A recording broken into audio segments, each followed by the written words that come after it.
अरे सच्ची सच्ची बात तो तुला करे ठीक ही मान ले थोड़ा हाँ तुला ले चल हो गोवी के दाई जिहा जागे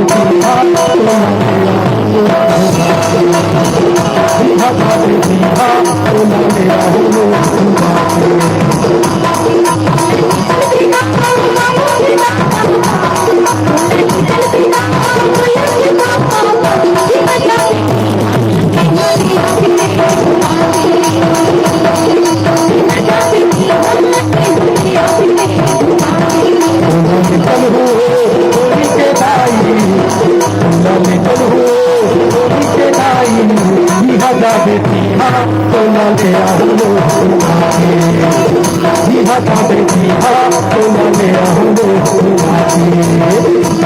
Thank you.